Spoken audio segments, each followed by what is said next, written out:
আজকে সকালটা শুরু হয়েছে বোস্টনের একটি সুন্দর নদীর ধারে।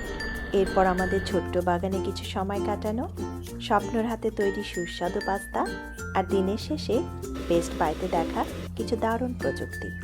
চলুন শুরু করা যাক আজকের দিনটা। কেমন আছেন সবাই?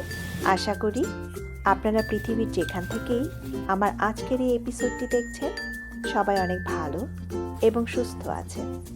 সবাইকে আন্তরিক শুভেচ্ছা জানিয়ে শুরু করছি আরও একটি নতুন এপিসোড। সকালটা শুরু করেছিলাম মিস্টিক নদীর ধারে একটু হাঁটাহাঁটি দিয়ে। আজ রবিবার, তাই ভাবলাম সকাল সকাল একটু বাইরে ঘুরে আসি। নদীর পাড়ে দাঁড়িয়ে সকালবেলার ঠান্ডা বাতাস উপভোগ করার অনুভূতিটাই যেন একদম আলাদা। এই নদীটি চেলসি ও বোস্টন এলাকার মধ্য দিয়ে প্রবাহিত হয়ে শেষ পর্যন্ত বোস্টন হারবারে গিয়ে মিশেছে, আর সেখান থেকে এর পানি পৌঁছে যায় বিশাল আটলান্টিক মহাসাগরে। তাই এই নদীতে প্রতিদিনই জোয়ার ভাটার প্রভাব স্পষ্টভাবে দেখা যায়। এই যে দেখুন, এখন ভাটার সময় হওয়ায় পানি অনেকটাই নিচে নেমে গেছে। এই যে দেখেন, গাছের গোড়াগুলোও দেখা যাচ্ছে। কিন্তু কয়েক ঘন্টা পর যখন আবার জোয়ার আসবে, তখন এই পুরো অংশটাই পানিতে ঢেকে যাবে। প্রকৃতির এই পরিবর্তনটা প্রতিবারই দেখতে আমার খুব ভালো লাগে। আসলে এমন একটা সুন্দর সকালে নদীর পাড়ে কিছু সময় কাটানো, তারপর নিজের ছোট্ট বাগানে গাছপালার যত্ন নেওয়া, দিনের শুরুতেই মনটা কেমন যেন শান্ত আর নির্মল হয়ে যায়। তবে গত কয়েকদিন ধরেই এখানে হিট ওয়ার্নিং চলছিল। তাপমাত্রা প্রায় 95 ডিগ্রি ফারেনহাইট পর্যন্ত উঠেছিল। আজ একটু কম হলেও গরমটা কিন্তু এখনও বেশ ভালোই আছে, তাই বেশি সময় বাইরে থাকা একদম সম্ভব না। গরমের দিনে যেমন আমাদের শরীরে বেশি পানির প্রয়োজন হয়, ঠিক তেমনি এই গাছগুলোরও। তাই বাসায় ফিরেই চলে এলাম বাগানে। গাছে পানি দেওয়ার আগেই এই যে কিছু শাক তুলে নিচ্ছি।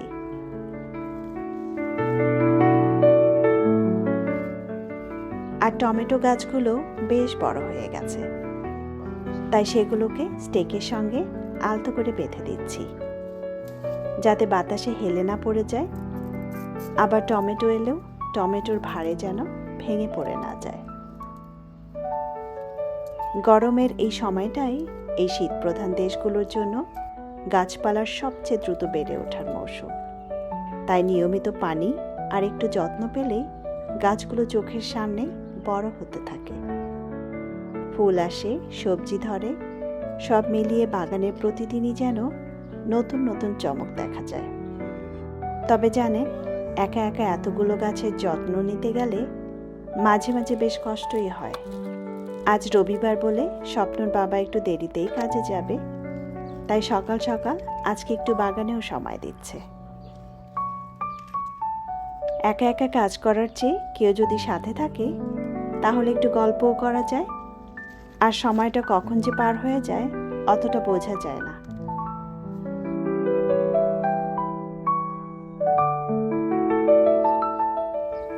এই যে আমার শৈলা পাতা আর ধনে পাতা গাছে ফুল চলে এসেছে। বাগানের এই জায়গাটা শৈলা পাতা আর ধনে পাতার গন্ধে একদম ভরে থাকে। কি যে ভালো লাগে। গত কয়েকদিন তো বাতাসই ছিল না। আজকে সকালে একটু হালকা বাতাস বইছে। আর এই যে আমাদের আপেল গাছটি, অনেকগুলোই আপেল এসেছে। এই গাছটা যখন কিনি তখন জেনেছিলাম এই একটা গাছে নাকি 4 প্রজাতির আপেল ধরবে। তো দেখা যাক এবার কোন ডালের আপেল কেমন হয়।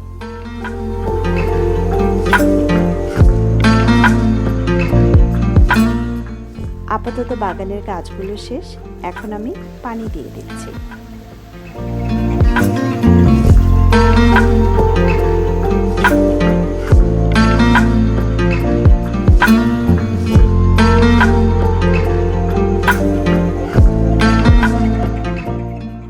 ভেবেছিলাম দুপুরে রান্না শুরু করব। ডাল, শাক ভাজি আর মাছ তরকারি রান্না করতে চেয়েছিলাম, কিন্তু এদিকে স্বপ্ন বলল সে নাকি নিজেই আজকে পাস্তা রান্না করবে। তাই আমি আর অন্য কিছু রান্না করব না, শাকগুলোকে বেছে আজকে রেখে দেব।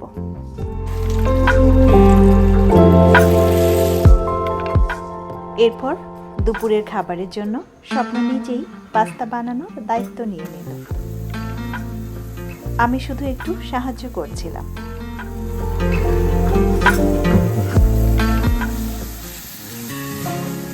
আর সেই ফাঁকে ঘরের অন্য কাজগুলো গুছিয়ে নিচ্ছিলাম।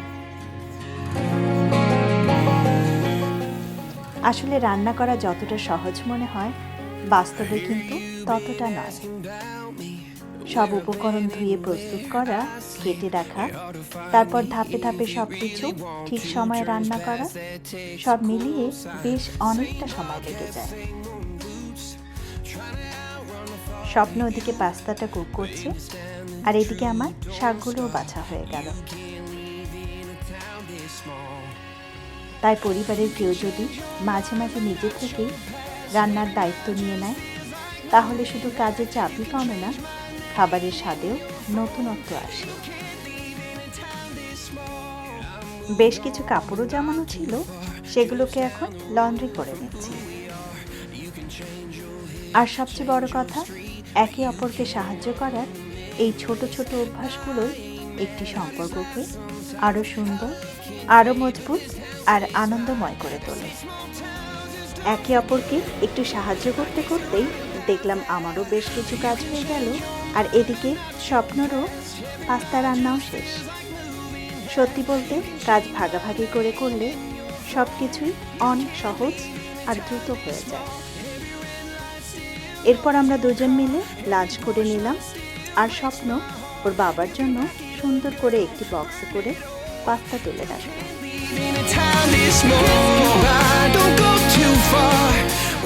আজ সারাদিন এত কাজের মধ্যে ছিলাম যে আমাদের দুই আদরের বিড়াল মিকি আর মিনিকে তেমন একটা সময়ই দেওয়া হয়নি। তাই ওদের সঙ্গেও একটু সময় কাটালাম। ওদের সঙ্গে কিছুটা সময় কাটালেই মনটা কেমন যেন ভালো হয়ে যায়।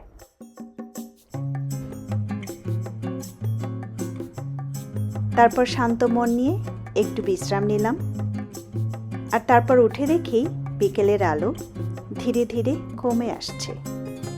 তাই আমি আর স্বপ্ন বের হয়ে পড়লাম বেস্ট বাইয়ের উদ্দেশ্যে। আমার একটি ক্রেডিট কার্ডের পেমেন্ট নিয়ে ছোট্ট একটা কাজ ছিল। চাইলে ফোনে বা অনলাইনেও করা যেত, কিন্তু যেহেতু আমাদের স্টোরে যাওয়ার পথেই বেস্ট বাই পড়ে, তাই ভাবলাম সরাসরি গিয়েই কাজটা করে ফেলি। কাজ শেষ করে একটু দোকানটা ঘুরে দেখছিলাম, হঠাৎই চোখে পড়ল একটি 3D প্রিন্টার। সামনে প্রদর্শনের জন্য রাখা ছিল একটি জুতা আর দুটি ছোট্ট গাছের মডেল। অনেক বছর ধরেই আমার একটা প্রশ্ন ছিল, একটা প্রিন্টার আবার কিভাবে এমন ত্রিমাত্রিক জিনিস তৈরি করে। হয়তো আমার মতো আপনাদের অনেকের মনেও এই প্রশ্ন এসেছে। তাই ভাবলাম আমি যেভাবে জেনেছি ঠিক সেভাবেই আপনাদের সাথেও একটু শেয়ার করি। সাধারণ প্রিন্টারের মতো 3D প্রিন্টার কাগজে কালি ছাপায় না। এটি বিশেষ ধরনের প্লাস্টিকের সুতা ব্যবহার করে, যাকে ফিলামেন্ট বলা হয়। আর এই প্লাস্টিককে গলিয়েই প্রিন্টারটি খুব সূক্ষ্মভাবে এক স্তরের উপর আরেক স্তর বসাতে থাকে। প্রথমে কম্পিউটারে যে জিনিসটি তৈরি করতে হবে তার একটি 3D ডিজাইন বানানো হয়। এরপর সেই ডিজাইন অনুযায়ী প্রিন্টার হাজার হাজার পাতলা স্তর তৈরি করতে থাকে। ধীরে ধীরে একটির উপর আরেকটি স্তর যুক্ত হয়ে তৈরি হয়ে যায় সম্পূর্ণ একটি বস্তু। কি মজার ব্যাপার না? এভাবেই জুতা, খেলনা, বিভিন্ন যন্ত্রাংশ, এমনকি চিকিৎসা সরঞ্জামও তৈরি করা সম্ভব। এবার আরেকটি প্রযুক্তি দেখুন, এটাও আমার খুব ভালো লাগলো। সেটি হলো কিন্ডেল। প্রথমে দেখলে এটাকে অনেকটা ট্যাবলেটের মতো মনে হলেও এটি আসলে বই পড়ার জন্য বিশেষভাবে তৈরি একটি ই-রিডার। এতে ইউজ করা হয় ই-ইঙ্ক ডিসপ্লে, যা সাধারণ মোবাইল বা টিভির স্ক্রিনের মতো সরাসরি আলো চোখে ফেলে না, বরং এর স্ক্রিন দেখতে অনেকটা কাগজে ছাপা বইয়ের পাতার মতো। তাই দীর্ঘ সময় বই পড়লেও চোখের তুলনামূলক কম চাপ পড়ে এবং পড়তে অনেক বেশি আরাম লাগে। আরও মজার বিষয় হলো, রোদের মধ্যেও এর স্ক্রিন খুব পরিষ্কার দেখা যায়। যেখানে অনেক সময় মোবাইল স্ক্রিনে সূর্যের আলো পড়লে কিছুই দেখা যায় না, তাই না? সেখানে এই কিন্ডেলে খুব সহজেই বই পড়া যায়। একটি ছোট্ট ডিভাইসের মধ্যেই হাজার হাজার বই রাখা যায়। তাই যারা বই পড়তে ভালোবাসেন তাদের জন্য এটি সত্যিই দারুণ একটি প্রযুক্তি।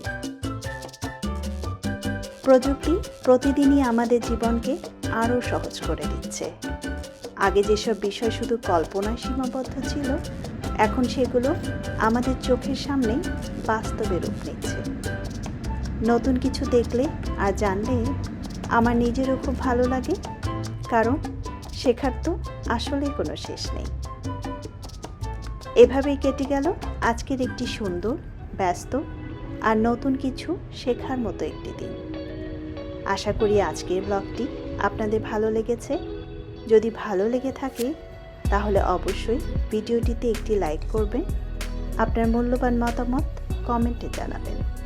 আর এমন আরও ব্লগ দেখতে চাইলে চ্যানেলটিকে সাবস্ক্রাইব করে আমার সঙ্গেই থাকবেন। কথা হবে খুব শীঘ্রই নতুন কোনো এপিসোডে। সেই পর্যন্ত আপনারা সবাই অনেক ভালো থাকবেন, সুস্থ থাকবেন। শুভরাত্রি।